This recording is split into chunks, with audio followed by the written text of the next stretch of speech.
Well, the grown-ups went away at 5 o'clock in the afternoon, and the kids ran everything. It was really like Lord of the Flies. So you could take any problem behind the gym. So the first thing you learn is you don't take every problem behind the gym. It's a long way from the barracks, so it takes a lot of time, and somebody usually has a bloody nose at the end of it. But you always have the option of taking any problem behind the gym. So the first thing you learn is that when you're talking with somebody, that you don't say, we could take this behind the gym. You don't even talk about the gym. You learn other ways to get people who don't want to do things to do what they ought to do. So let's fast forward this. Now we got President Donald Trump dealing with Kim Jong-un, who is what? Oh, a dictator's kid. And because of that, he's extremely effective, and we don't have missiles flying over Japan. We don't have the Iranian Navy seizing our ships. We don't have people embarrassing the United States around the planet. Once again, we are respected in the world. And something else that we learned about in that military school, remember we're buffing the floors and it's Friday night, 2 o'clock, and you're still working and cleaning? Let me tell you something. If somebody isn't doing their job, if somebody isn't pulling their weight, you get really annoyed. So when Donald Trump looks at all of those people in NATO and says, hey, what's the story here? We're doing what we're supposed to do. You're throwing all your money around, looking all big and important, giving all these freebies to your citizens, and we're doing all the heavy lifting. It's thanks to us that you're not speaking German. Well, except for Merkel, she's already talking German. But think about that. It's because of us that you're not speaking Russian now. I was sick at the idea of going over to Germany. The Third World War had just been published. Jimmy Carter kept that book on his desk in the Oval Office, talking about the reality of the Russian military rolling over Western Europe. And as a young man, I got to say, that scared me. I was genuinely concerned.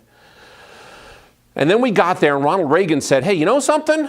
Let's fill every billet we can in Europe, and let's solve this geopolitical issue with one simple philosophy.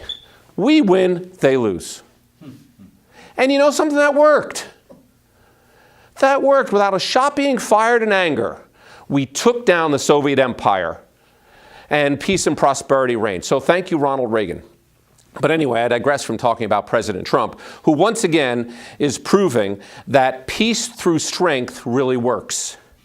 He believes, like I do, that if you look on the back of a dollar bill at the Great Seal of the United States, you're going to see the eagle looking forward. And in his claw, he's got what? Olive branches. The symbol of peace. It's biblical. He's holding the symbol of peace. That's what the dove brought back to the ark, to indicate that there was land and there was hope for mankind. A symbol of peace and hope. That's what America holds out to the world. But what does he have in that other claw? It's got arrows. Take a look at the back of a dollar bill sometime. It's right there. It's got arrows. Because we who fought for 8 years, terrified that we could lose everything when we tried to win such a celestial object as liberty, and we did it. We were terrified that that would be lost, and that we should always be prepared to defend liberty is why that symbol, those arrows, are in those eagle's claws. And I have to say, President Trump is doing a very good job of making it clear that, look, we want to be the good guys. We want to make America great. We'd like to see a great booming economy around the planet. We'd like to win in every contest that we get into. And we're not afraid to use our might to defend ourselves and our best interests, because as Michelle said in the introduction, the federal government was constituted to do what? To secure the blessings of liberty unto ourselves and our posterity. That's a big job. That's why we have all of Washington, D.C. That's why we have that federal government, to make sure that we keep our liberty. And so I give Trump a lot of credit for that. But Trump is doing Murphy such a great favor because he's sucking up all the media oxygen. You would think there was nothing going on planet Earth with these 7 billion people other than what Donald Trump happens to be doing or playing golf or flying here, there, and everywhere. It's a disservice to the people that it sucks up all of the media oxygen. It's a disservice to people like us who are trying to make our fellow citizens aware that our state is slipping away from us, our children don't want to stay, our parents can't afford to stay, and we're stuck in the middle. That story doesn't get told enough. All that we get told about is all these horrible things that Donald Trump is doing, how he's an agent of the Russians. Excuse me, but didn't he take on the Russian oligarchs? Didn't he take all sorts of sanctions against Russia? Isn't he acting like the exact opposite of a puppet of Russia? But he's supposed to be a tool of the Russians. And he's unstable, but somehow he's managed to put together the most stable economy we've seen in decades. There's 6 million jobs unfilled right now. We have more jobs than there are unemployed people to fill them. Thank you, Donald Trump. He's proving what conservative and freedom-loving and God-fearing people have been saying in politics in this state for a long time, that basic conservative fundamental values are the answers to most of the problems that are affecting people today. Not looking for somebody else to fix your problem in government, but getting government the heck out of the way. When I hear people say, well, the government needs to do this, what they're really saying is, I'm too lazy to do that. In 1958, when I was born and Sputnik went overhead, everybody was terrified because the Russians could put something in the sky above us. And America didn't have an education infrastructure that was capable of producing enough engineers or scientists to overcome that threat. And you know what happened? Teachers, local school boards, parents stood up and said, well, we can fix that. And from sea to shining sea, in school districts from Atlantic to Pacific, went and re-engineered their own curricula and put together the engineers and the scientists that did such things as put us on the moon, gave us microwave ovens, gave us cell phones, gave us computers. All of this massive educational development happened without a single person in the Department of Education. It didn't exist. Americans realized there was a need and called upon themselves to fix it. And each and every different community came up with their own way and their own method of doing that. That's what happens when Americans do what Americans know how to do, which is assemble the most talented people they can find around them and fight with what they can, where they can, at what needs to be fought. And as soon as the mentality gets around that somebody else will fight that battle, that somebody else will do that heavy lifting, it's all over for us. And we're watching that happen as we listen to more and more people say, well, the government has to do this and the government has to do that. Well, no, because every time you ask the government to do something, you're taking away from one of your fundamental liberties.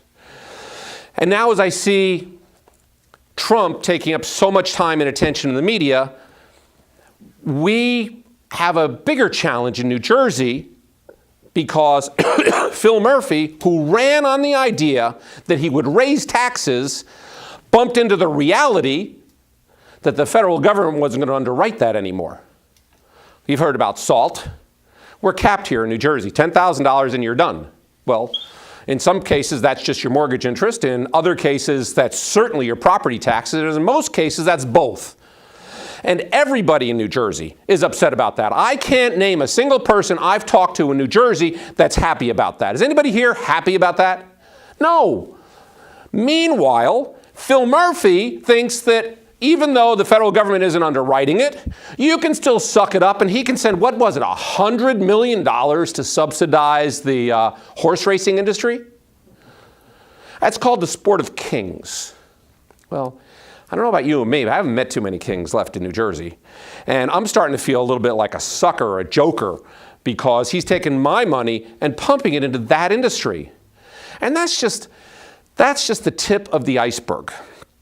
The fact that he's trying to make this into California of the East Coast and trying to out California, out the left coast, it's worse than embarrassing. It's sickening.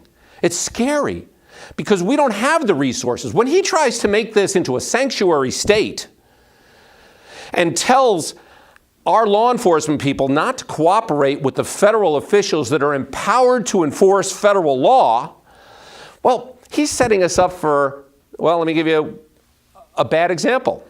These guys from MS-13, right? They're gangsters, right? And they like to organize and do bad things. Well, where do you find a large population in a high-density area of high net worth individuals that are unable to communicate with federal authorities that are supposed to get rid of ICE or supposed to get rid of MS-13? Oh, I know, the Garden State, New Jersey, thanks to Phil Murphy. See how that doesn't make sense? But yet, we're making the state of New Jersey into one big law enforcement-free zone when it comes to immigration law. I'm not saying that we don't welcome immigrants. We do, for goodness sakes, where we've claimed title to Ellis Island. I know New York wanted to have it. But we understand how legal immigration is supposed to work. And being the son of immigrants, I can understand and appreciate how that should work. But when people violate our laws and try and stay here, or worse yet, take advantage of the fact that after violating our laws, they can come violate more of our laws, what are you doing, Phil Murphy? You're just setting us up to be suckers and victims, and I don't want that. So that's among my biggest issues with the governor. And the fact that he has the ability to mismanage the state. I mean, we have this gas tax, right? And we're all paying more money for gas, and yet you take your life in your hands, and when you go in the ambulance trying to get to the hospital up the street because the potholes that you hit. I mean, I hit them in my car. I would hate to see that if I was in the back of an ambulance. But really, with all the money, all this new money flowing into transportation, how come the roads aren't fixed? Is it because he's a master of financial manipulation? No. He is a master at distraction and redirecting our state into something that our parents wouldn't recognize and our kids would want to run from. And who is he doing this for? I don't have an answer for that question. I know he's not doing that for us. And that's why this year we have to remind everybody that Donald Trump is not on the ballot, but Phil Murphy is. Every time discussion of politics happens this year in the state of New Jersey, every time Donald Trump gets mentioned, we have to take back that conversation and say, you know, he's down in Washington and things are bad enough with Murphy. Can we talk about him for a minute? Some pollster calls and asks you about Donald Trump. You turn it around and ask a question about Phil Murphy. You ask him about what are the retirees supposed to do in this state that don't have the money to flee? What are we supposed to do? You're making our neighborhoods toxic. You're making our roads deteriorate. You're making our pensions worthless. How are we supposed to survive in this state that we spent our lives building? This state where we educated our children. This state that we built and grew and nurtured. And we're watching Phil Murphy destroy it. That's why this year we can't allow the Assembly to keep their majority among Democrats. We need to get rid of the incumbents that are not willing to do what we need, which is basically just make New Jersey more affordable. Make it possible for towns to manage themselves. Make it possible for kids to get a decent education around the state. Oh, and how do we do that in education? I think the time has come to really ask for true choice in education. We spend $17,000 a kid in some towns, $24,000 in others. And yet we have kids that can't read the diplomas that they're handed at graduation. Why is that? I think it's because we're suffering with a failed Soviet-style factory assembly line school system where our kids, our pride and joy, are being treated like widgets, being pushed through a system, subjected to a common core, tested with things that are irrelevant for what they're going to need when they get out, and yet they're not learning how to think. They're not learning how to deal with life. They're getting to college without the resiliency that's necessary to function in college and in life.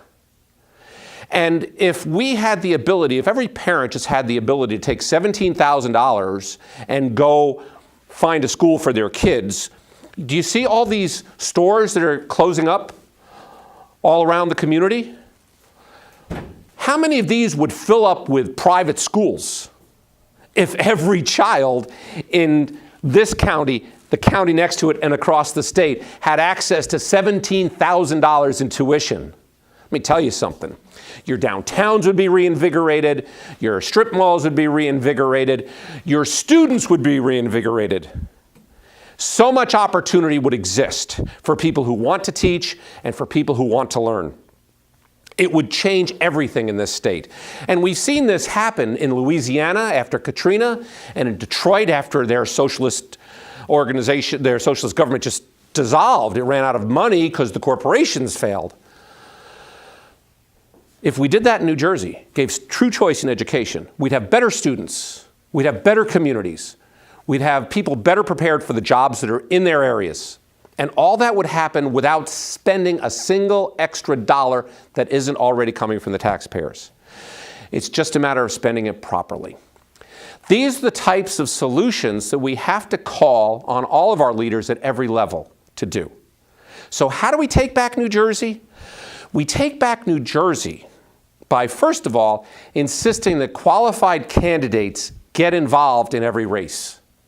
I have in my hands a petition to get on the ballot to run for assembly in the state of New Jersey. Anybody want to take a guess how many signatures it takes to become a candidate for assembly in the state of New Jersey? 100. That's it. That's it. Now, do you need a lot of money to run for assembly? I don't know. Ask this lady AOC how a bartender was able to find herself in Congress with a $10 million Netflix deal. No. You need passion. You need commitment. You need the willingness to work. You need friends who are willing to work to help you. And by doing that, you can take on the machine. That's been shown all across the country, that if you're willing to step up, do the work, the support will exist inside your community. Now, what can we do? Can all of us write letters to the editor? And how do we multiply our ability to get behind these candidates if we're not the ones that are going to do it? You might not want to write a letter. Let me ask you, though, how about your daughter or your grandson? Do they know how to be involved? I'll tell you a story of what happened in my house. When my daughter was in the 5th grade, they weren't allowed out on their playground after lunch because, well, they were going to be doing some construction out there. And that started in September, and by March, they still were not allowed out there. Now it's springtime. I gave my daughter my email list that I've used. And she wrote a letter to every newspaper in the state saying, why are we being punished? And just explaining what was going on. One of the newspapers actually sent a reporter and a cameraman, photographer, took pictures, asked to interview the principal. And you know something? By the end of the week, the kids were back outside. And my daughter learned a valuable lesson about getting involved. She learned how easy it is. All you have to do to be heard is just speak up. We still have a First Amendment. So if you're not one to write a letter, but you are one to coach your children, talk to them about the true miracles that have happened here. Now, there are some miracles I've heard about. Like 5,000 years ago, somebody took the Israelites off to the side and said, look, if you want to be around 5,000 years from now, do this. And the Red Sea parted, and history began. We've heard about that. Some people call that a myth. 2,000 years ago, guy walked around and said, look, If you want to be around and be truly happy, and you want the entire world to be at peace, love one another. They put him on a cross, I'm told. We're told that's a myth. But I know for a fact that on the fields of Lexington and Concord, patriots gave their lives and bled for the chance that we might be free today, standing in this room saying we will not let liberty die at the feet of Phil Murphy. That's a fact. And thank you, and we owe it to them to share those stories with our children. The fact is, Ronald Reagan said, we are a generation away from losing our freedom. It doesn't come to us in our DNA. We have to tell our children, people will always seek to take it from you. Liberty is not a natural state for mankind. There are people that would seek to control you. There are people that will tell you you will be happier if you let us control you. And we need to tell our children that a gilded cage is still a cage. And that the only way to be sure that you'll have liberty, that you'll have the ability to do your own moonshots, you'll have the ability to make your own 21st century version of the microwave, to make your own technological miracles, your own social miracles, your own economic miracles. The only way you're going to do that is if you stand up and embrace everything that Donald Trump is telling us we need to do, which is let America do what Americans do. And turn your back on what Bernie Sanders tells us we should do, which is trust everyone else to take care of you. If you trust in yourself, you'll do better. And the way to do that is say, look, when you're on the school bus, turn your head to your left and your right. Do you trust those people and their parents to take care of you? Or do you trust me? But there are more people in the state of New Jersey that don't vote at all. And if you want to win a war, you need to identify the enemy and raise an army. The way we raise the army is we work through the networks that we have, our friends, our neighbors, our children, our grandchildren, our nieces and nephews, our cousins. We really need to engage the next generation in the conversations that they haven't really had time for. But at some point, we have teachable moments where we can actually share with them. And it could be as much as, okay, put all your toys over there. Now, half of them we're going to give to the kid down the street. Why? Well, because he doesn't have as many. It's not fair that you have so many.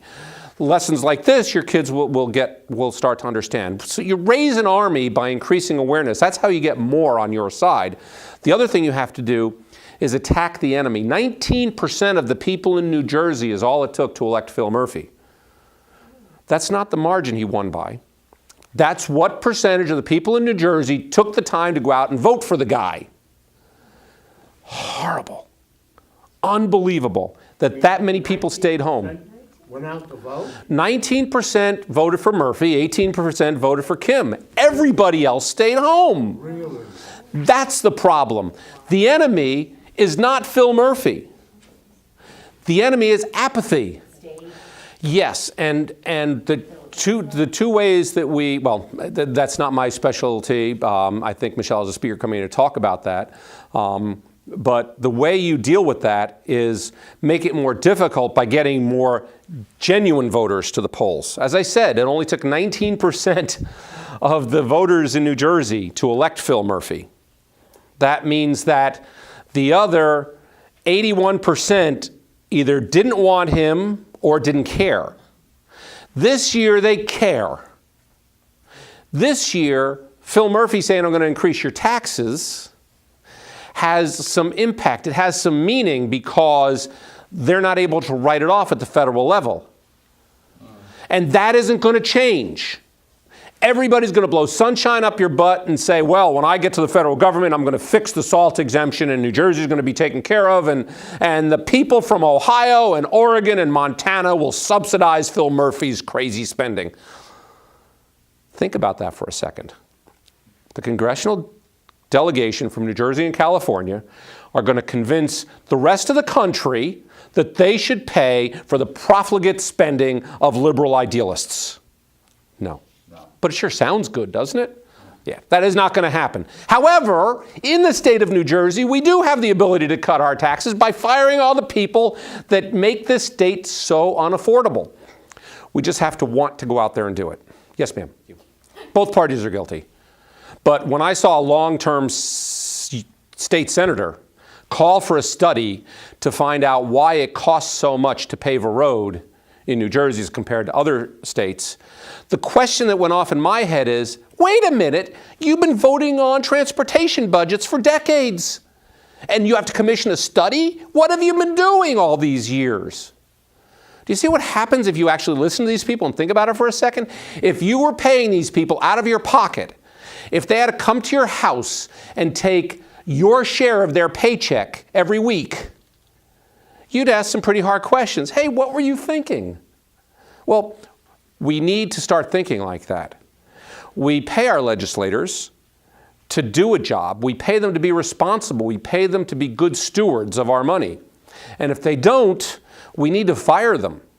But unless we actually make the connection between the money we're giving and the people that go back to office time and time again because people don't vote, that's how you shame your neighbors into voting.